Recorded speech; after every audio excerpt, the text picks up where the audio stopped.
मंगलाचरण करेंगे सभी। नमो अरहंताणं, नमो सिद्धाणं, नमो आयरीयाणं, नमो अध्यायाणं, बोलो ये सव्य साहुणम्। मंगलम भगवान वीरो, मंगलम गौतमो गणी, मंगलम कुंद कुंदाद्यो, जैन धर्मोस्तु मंगलम। सर्व मंगल मांगल्यम, सर्व कल्याण कारकम, प्रधानम सर्वधर्माणां, जैनम जयतु शासनम, जैनम जयतु शासनम। विश्व प्रकाशि महिमान ममानमेकम्, ओम अक्षराद्य किल वाङ्मयेतु भूतम्, यं शङ्करं सुगतमीशमनीशमाहु,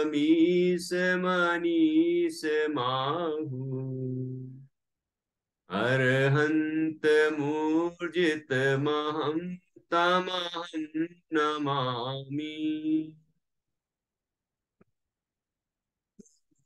चित महं तमहं नमामि। आचार्य श्री योगेंदु देव द्वारा रचित यह अमृता सीति नामक ग्रंथ है। इसके 6 काव्यों पर अभी तक हमने चर्चा की है।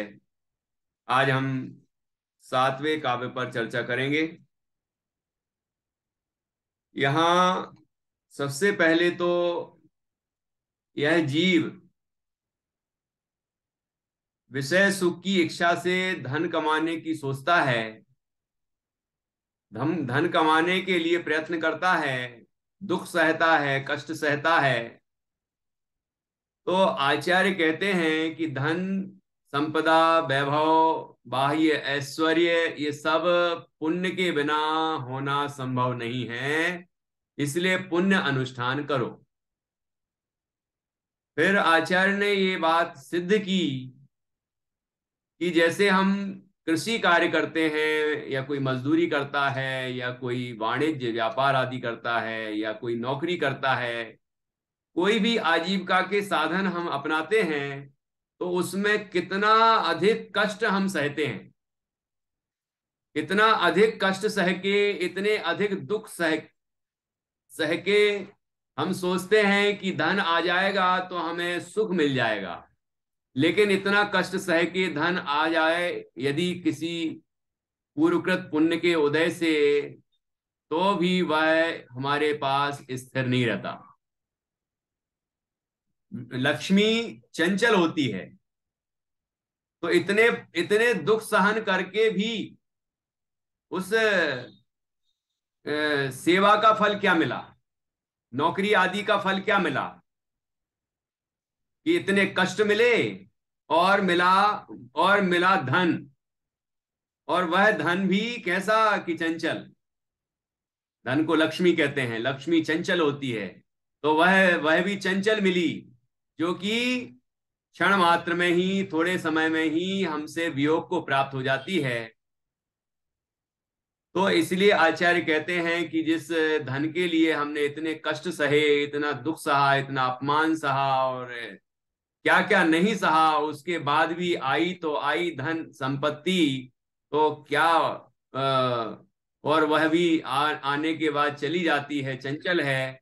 तो फिर वह सफल कैसे हुई? वह तो निष्फल हो गई, क्योंकि वो हमारे पास रहे और हमें सुख दे तो बात अलग, लेकिन तो रहती ही नहीं हमारे साथ, तो और सुख देती नहीं, तो फिर वह क्या काम की? ये बात यहाँ पर 6वें काव्य तक आचार्य ने यहाँ सिद्ध की है। अब हम इसके आगे बढ़ेंगे और सातवां काव्य है। यहाँ आचार्य इतने कष्ट सहने के बाद, जो इतनी नौकरी और अपमान और सब सहने के बाद जो धन प्राप्त होता है, लक्ष्मी प्राप्त होती है, उसका स्वरूप बता रहे हैं। धन का स्वरूप, लक्ष्मी का स्वरूप यहाँ पर इस सातवें काव्य में बताया गया है, वह हम पढ़ेंगे। देखिए, यहाँ उत्थानिका है, हिंदी में देखिए नीचे, गुणी जनों का सामीप्य लक्ष्मी के लिए आश्रय स्थल है, यह बतलाते।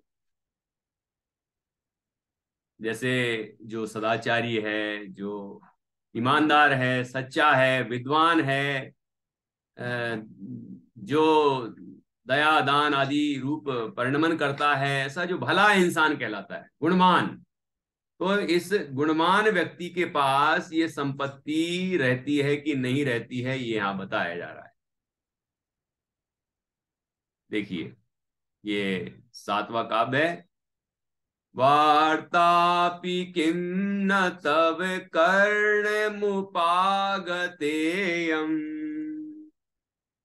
पात्रे रतिं स्थिरतया न गता कदाचित् चापल्यतोऽपि जित सरुवनितम्बिनी श्री तस्या कथं बत क्रतिविदधाति संगम वार्तापि किं न तव कर्णमुपागतेयम् पात्रे रतिं स्थिरतया न गता कदाचित् चापल्यतोऽपि जित सरूप नितंबनी श्री तस्या कथं बिंदी तस्या कथं बत कृति विदधाति संगम वार्तापि। देखिए, इसका अर्थ समझते हैं। वार्तापि अर्थात बातचीत करने पर भी, यहाँ पहले अपन खंडान्वय पढ़ेंगे। किम, किम अर्थात क्या, तब कर्णम तुम्हारे कान में, इयम वार्तापि यह चर्चा भी, नोपगता नहीं आई है, सुनाई नहीं पड़ी है कि, या तुम्हारे कान में यह चर्चा सुनाई नहीं पड़ी है, मतलब तुम्हारे कान में ये बात नहीं आई है क्या? कौन सी? कि चापल्य, तो चंचलता के कारण, जित स्वरूप, कामदेव को जीतने वाली, जित स्वरूप, स्वरूप का अर्थ है कामदेव, जित अर्थात जीतने वाली, जीता है जिसने, तो जित स्वरूप कामदेव को जीतने वाली नितंबिनी, नितंबिनी का अर्थ है सुंदरी, सुंदर स्त्री। कौन है यहाँ पर? कामदेव को जीतने वाली नितंबिनी अर्थात सुंदर स्त्री श्री लक्ष्मी, कदापि, कदापि कभी भी, कदाचिदपि कभी भी, पात्रे अर्थात योग्य पात्र में, जो अच्छा पात्र है उसमें, स्थिरतया स्थिर रूप से, रतिम अर्थात रमणता या संतुष्टि को, न गता प्राप्त नहीं हुई है, कि वह लक्ष्मी ऐसे कामदेव जैसे सुंदर स्वामी को प्राप्त करके भी वह वहां संतोष को प्राप्त नहीं होती, अस्थिर रहती है। क्या ये बात तुमने अपने कानों से नहीं सुनी? क्या ये बात, ये चर्चा हमने कभी सुनी नहीं है क्या ये बात? तथापि बत, खेद है कि, तस्या ऐसी लक्ष्मी का संगम, साथ सहवास, कृति, कृति अर्थात बुद्धिमान लोग, बुद्धिमान लोग कथम विदधाति क्यों करते हैं, कि ऐसी जो लक्ष्मी है जो गुणवान व्यक्ति के समीप में रहती नहीं, जो कामदेव, ये कथानक प्रसिद्ध है कि वह लक्ष्मी कामदेव के साथ रहती है, लेकिन उसके साथ भी कहाँ रहती है, उसको छोड़ के चली जाती है। कामदेव कामदेव को जीतने वाली यह सुंदरी जो है, वह है योग पुरुष में। यहाँ पर क्या लिखा है, कामदेव को जीतने वाली जो सुंदर लक्ष्मी है, वह कभी भी योग्य व्यक्ति में इससे रूप से संतुष्टि को प्राप्त नहीं हुई। ये तो बात आपने सुनी होगी, बड़े बड़े राजा महाराजा, इनके पास लक्ष्मी रहती है, धन संपदा वैभव रहता है, लेकिन कभी वह राजा भी संपत्ति विहीन हो जाते हैं। वह संपत्ति उनको छोड़ के चली जाती है, उनके राज्य पर कोई और कब्जा कर लेता है, या वह उनका धन नष्ट हो जाता है। ठीक है ना। तो ऐसी स्थिति जो होती है, इस बात को यहां कह रहे हैं कि राजा जैसे व्यक्ति को, जो कि सर्वगुण संपन्न है ना, उसके पास से भी वो चली जाती है। क्यों चली जाती है? ये देखो, लक्ष्मी, लक्ष्मी का अर्थ है धन, सोना चांदी, मकान जायदाद, सब ये लक्ष्मी है ना। तो ये सब पुण्य के उदय के साथ आते हैं। जिसके पुण्य का उदय होता है, चाहे वो कुरूप हो, चाहे वह पापी हो, चाहे वह कैसा भी व्यक्ति हो, जिसके पास पुण्य है वह उसके पास चली जाती है। ये तो आपने सुना ही होगा ना, सभी को मालूम है। जिसके पुण्य है, चाहे वो कुरूप हो, चाहे वो अंधा हो, काना हो, लूला हो, लंगड़ा हो, चाहे कैसा ही हो, बस उसके पुण्य आया, पुण्य उदय आया, उसको लक्ष्मी मिली, है ना, तो देखो उसके पास चली गई। और जो बहुत सुंदर था, बहुत गुणवान था, ईमानदार था, विद्वान था, सच्चा था, अनेक गुण संपन्न था, लेकिन उसके पास धन संपदा रही नहीं, उसके पास से चली गई। तो इसका तात्पर्य क्या हुआ कि लक्ष्मी गुणमानों को, योग्य व्यक्ति को पसंद नहीं करती। अर्थात ऐसा नहीं समझना चाहिए कि योग्य व्यक्ति में ही संतुष्ट होगी, वो वहां से भी छोड़ के जब चली जाती है, तो ऐसी लक्ष्मी को हम पाने के लिए जो कष्ट सहते हैं, जो कोई की नौकरी करते हैं, अपमान सहते हैं, या किसानी करके, मजदूरी करके, या व्यापार आदि करके अनेक कष्ट सहते हैं, अपने जीवन को भी दांव पर लगाकर लोग धन कमाना चाहते हैं। आप बताइए, सुरंगों में लोग काम करते हैं, खाई में काम करते हैं, और आए दिन हम चर्चा सुनते हैं समाचार कि कहीं वो सुरंग धंस गई, या कुछ कुछ मतलब दुर्घटना घट गई। ऐसे ऐसे स्थानों पर भी लोग काम करते हैं, पैसे के लिए, आजीविका के लिए, है ना। और भी अ, अनेक तरह से बहुत समझ लीजिए जोखिम लेकर, और लोग धन कमाने के लिए, कि धन उसके पास आ जाए, वो कार्य करते हैं, मेहनत करते हैं, लेकिन उनका पुण्य उदय नहीं होता तो उनके पास नहीं जाती। वो गुणवान है, परिश्रमी है, ईमानदार है, सच्चा है, मेहनती है, लेकिन उसके पास धन नहीं जाता। लेकिन जो पापी है ना, अपने देश का पैसा लेके भाग गया, कोई विदेश में चला गया, तो उसके साथ तो चली गई वो। लेकिन जो गुणवान व्यक्ति है, सज्जन है, सच्चा है, उसको छोड़ के भाग जाती है।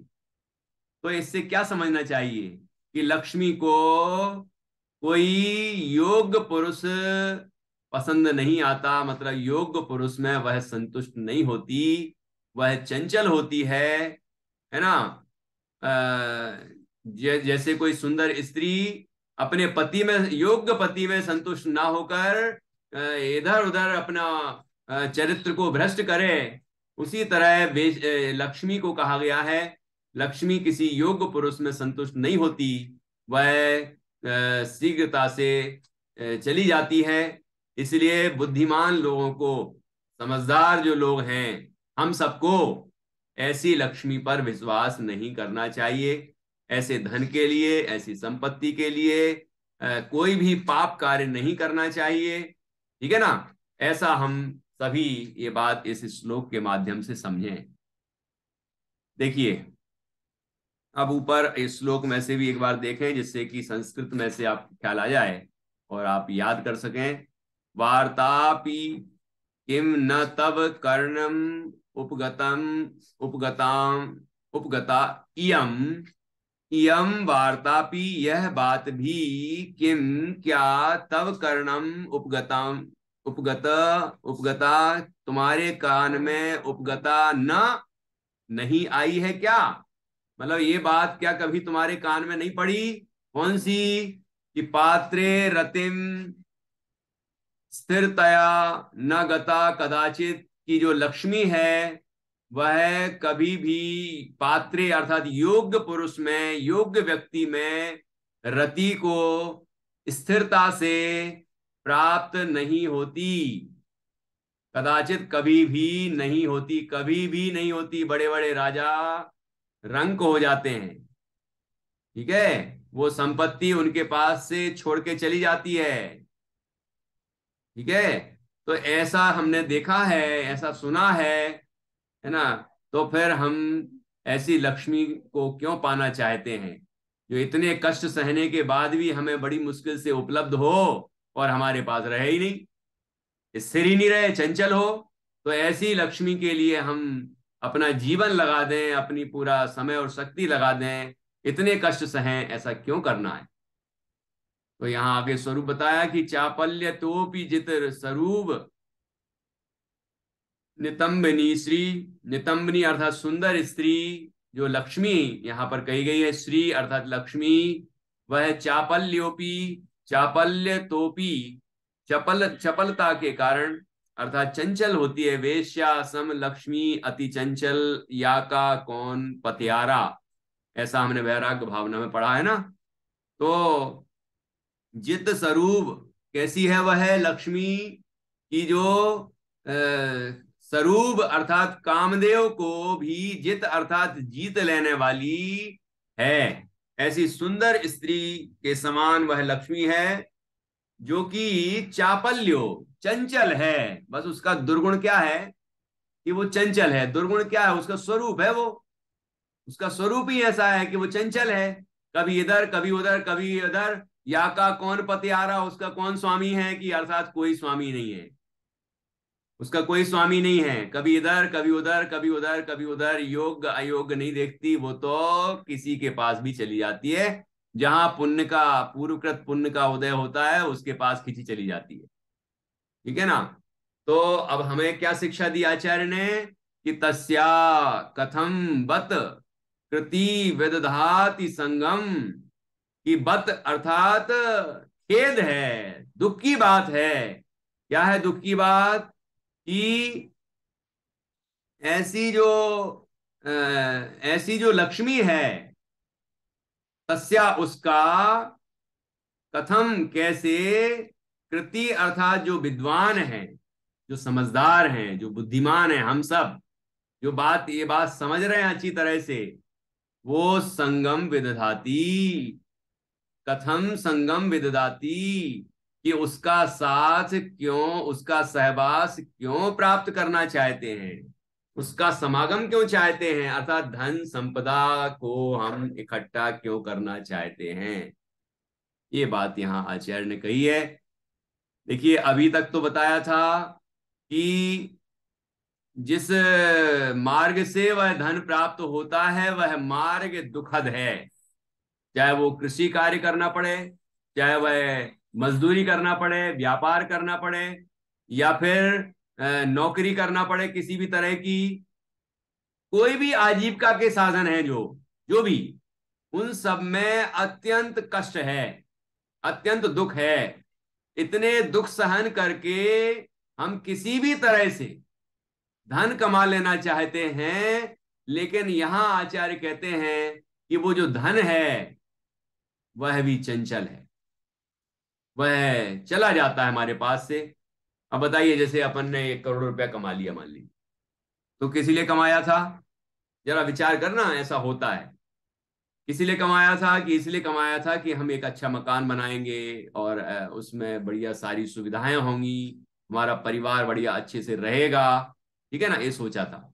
लेकिन जब धन खर्च करने की बात आती है तब क्या होता है, लोगों को कष्ट होता है। कि एक एक रुपया जब जाता है ना तो कष्ट होता है। इसलिए आचार्य ने स्तोपदेश में भी और जीवनधर चरित्र में भी ये कहा है कि अ, धन कमाने धन कमाने में जीव को अनंत दुख होता है, उसके संरक्षण में उससे भी ज्यादा अनंत गुणा अनंत दुख होता है।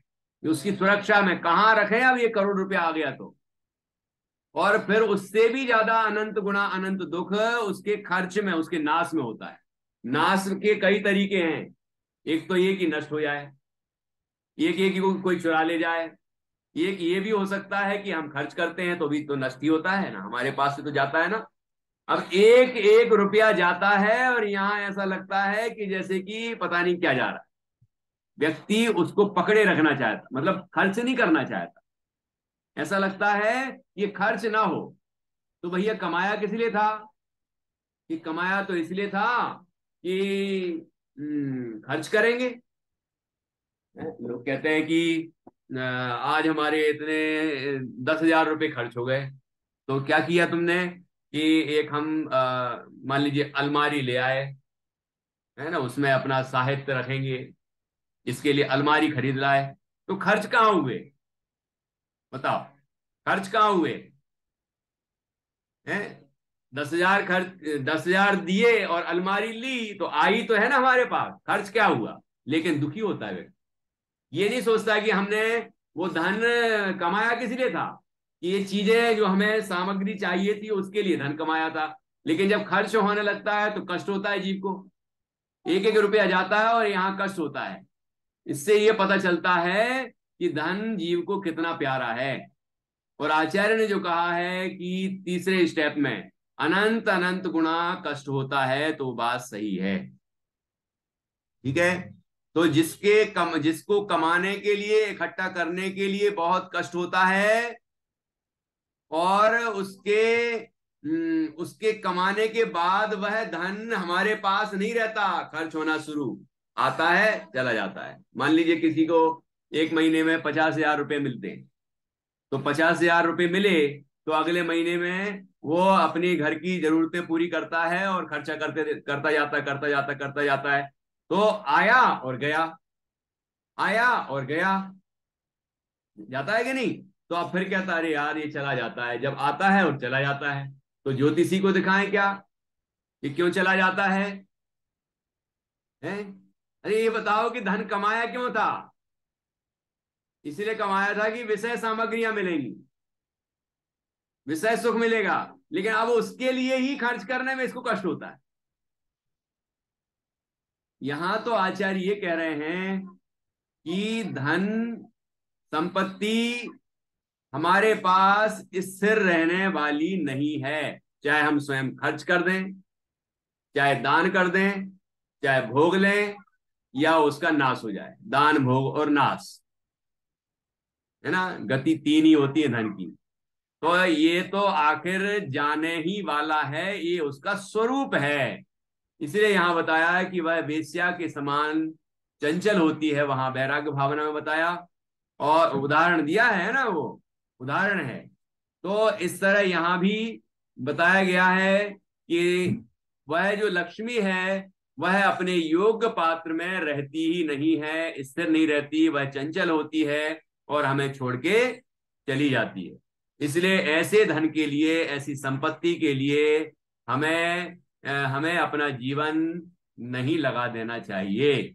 हमें पुण्य अनुष्ठान करना चाहिए, हमें धर्म कार्यों में लगना चाहिए, अपने अंदर शांति प्रकट करनी चाहिए और शांति के मार्ग में, आनंद के मार्ग में आगे बढ़ना चाहिए। ये यहाँ पर कहा जा रहा है। देखिए अब आगे पढ़ते हैं अपन। यहाँ एक बार पुनः छंद पढ़ेंगे। वार्तापि वार्तापि किन्न तव कर्णमुपागतेयम् पात्रे रतिं स्थिरतया न गता कदाचित् चापल्यतोऽपि जितसरुवनितं विनिश्री कस्या कथं बत कृति विदधाति संगम। अब देखिए अपन यहाँ नीचे टीका का हिंदी अनुवाद पढ़ेंगे। कन्नड़ भाषा में टीका है संस्कृत के श्लोकों की, और यहाँ उसका हिंदी अनुवाद है। देखिए, चंचलता अर्थात कटाक्ष आदि कलापों से जिसने जगत की समस्त सुंदर स्त्रियों को जीत लिया है, ऐसी सौंदर्य साम्राज्ञी लक्ष्मी श्रेष्ठ कुल व सद्गुणों से युक्त पात्र व्यक्ति में इतना होने पर भी दृढ़ तन्मयता से संतुष्टि को प्राप्त नहीं हुई है। यह कथन तुम्हारे कान में स्पष्ट भी नहीं हुआ है क्या? मतलब कान को छुआ भी नहीं है क्या? यदि हुआ है तो फिर, यदि हमने कभी ये बात सुनी है तो फिर उस लक्ष्मी के सहवास अर्थात सानिध्य को मेरे जैसे विवेकी जन अत्यंत खेद है कैसे सहन करते हैं। अर्थात ऐसी लक्ष्मी का सानिध्य हम क्यों पाना चाहते हैं, अर्थात ऐसी लक्ष्मी को हम क्यों कमाना चाहते हैं, इकट्ठा करना चाहते हैं, जोड़ना चाहते हैं। ये बात आचार्य ने यहाँ प्रश्नात्मक रूप में कही है। भावार्थ, चंचल लक्ष्मी को भेद ज्ञानी नहीं चाहेगा, ऐसा तात्पर्य है। सोना चांदी ये पुद्गल की सेना है कि नहीं है? तो इसलिए इस संपदा के पीछे हमें नहीं भागना चाहिए, संपदा के लिए हमें कष्ट नहीं सहने चाहिए, संपत्ति पाने के लिए हमें बेईमानी या और भी अनेक अनेक जो दुर्गुण हैं वह नहीं करने चाहिए, पाप नहीं करने चाहिए। हमें तो पुण्य कार्य में लगना चाहिए, धर्म कार्य में लगना चाहिए। पुण्य के उदय से सहज ही धन संपत्ति आ जाती है, लेकिन हमें उसमें संतुष्ट नहीं होना चाहिए, उसको छोड़ने का निरंतर प्रयत्न करना चाहिए। पहले तो उससे भेद ज्ञान के द्वारा उसको अपने से भिन्न ही जानना चाहिए। लेकिन गृहस्थ अवस्था है तो वह संपत्ति, वह धन हमारे यथा योग्य होता है, हमें उसको यथा योग्य कमाना भी पड़ता है, लेकिन उसमें हमें गौरव अनुभव नहीं करना चाहिए और निरंतर उससे विरक्ति की भावना भानी चाहिए कि ऐसा धन, ऐसी संपत्ति ये सुखदायी नहीं है। सुखदायी तो यह शुद्ध चैतन्य तत्व ही है। हमें उसके अनुभव का निरंतर प्रयत्न करना चाहिए। ये बात यहाँ कही गई है। देखिए, अब इसका विशेष विशेष आप लोग पढ़ेंगे क्या? महिमा पढ़िए। पिछले छंदों में धन संपत्ति आदि लक्ष्मी की प्राप्ति हेतु पुण्य करने की प्रेरणा दी थी तथा पुण्य के साधन रूप में वीतरागी देव गुरु धर्म व नित्य शुद्धात्म तत्व की चर्चा, परिज्ञान व सानिध्य करने का परामर्श ग्रंथकार ने दिया था। यहाँ मूल उद्देश्य देव गुरु धर्म आदि के माध्यम से पुण्योपार्जन द्वारा धन संपत्ति की प्राप्ति न होकर सांसारिक पदार्थों से निज शुद्धात्मा का भेद ज्ञान कराना था। आवाज आना बंद हो तथा कुपात्र रति की प्रवृत्ति बताकर उससे मोह छुड़ाना था। वह उद्देश्य प्रस्तुत छंद में आकार लेने लगा है। इसमें स्वयं परमाणु आश्चर्य व्यक्त करते हुए मैं स्वयं पर आश्चर्य व्यक्त करते हुए आचार्य देव कह रहे हैं कि वीतरागी देव गुरु धर्म व शुद्धात्म तत्व की चर्चा एवं सानिध्य आदि प्राप्त करने के बाद भी यदि पुण्य व भौतिक लक्ष्मी की चाहत रह जाए तो अत्यंत आश्चर्य की बात है। प्रज्ञावंतों के तो ऐसे घटनाक्रम कदापि संभव नहीं है, क्योंकि वे लक्ष्मी के सारे अवगुणों को जानते हैं। आचार्य अमृतचंद्र ने भी पर वस्तु की चाहत को अज्ञान में भाव तथा अधर्म कहा है। बहुत अच्छा। देखिए इस तरह यहाँ पर क्या बताया गया है कि इस छंद का मूल उद्देश्य क्या है। कि अभी तक तो आचार्य कह रहे थे कि धन संपत्ति पाने के लिए हमें पुण्य अनुष्ठान करने चाहिए, क्योंकि पुण्य अनुष्ठान करने से पुण्य का बंध होता है और उसका उदय आने पर ये धन संपत्ति मिल जाती है। और धन संपत्ति मिलने पर विषय सुखता है, कर लो। ऐसा इस जीव का विश्वास है ना, विश्वास है, ऐसा उसने कहा था। ऐसा यदि तुम्हारा विश्वास है तो पुण्य अनुष्ठान करो। तो पहले तो आचार्य ने ये कहा था, है ना। अब जीव को धन संपत्ति मिल गई। कैसे मिली? कि बहुत कष्ट सहने पर भी मिली। चलो यदि मान लो ये कार्य धर्म कार्य करने में लगता तो आसानी से मिल जाती। सच्चा ईमानदार भगवान की भक्ति करने वाला, व्रत शील संयमादि का पालन करने वाला जो व्यक्ति है, उसको पुण्य का उदय आया और उसको धन संपत्ति मिल गई।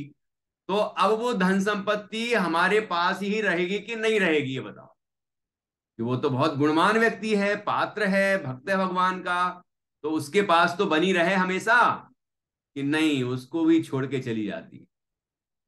उसको भी छोड़ के चली जाती, किसी भी तरह से जाए लेकिन छोड़ के चली जाती है। तो आचार्य यहाँ कह रहे हैं कि जिस लक्ष्मी को हमने इतना चाहा और इतना बड़े उपक्रम करके पाया, वह संपत्ति भी हमें छोड़ के चली जाती है। तो ऐसी संपत्ति में मोह क्यों करते हो? उसका स्वरूप है चंचलता, तो वो तो छोड़ के जानी ही है। तो जो जाने वाली चीज है उसमें मोह क्यों करना? जिसके बारे में हमें अच्छी तरह से पता है कि वह हमें छोड़ के चली ही जाएगी। ये तथ्य स्पष्ट है। संयोग का वियोग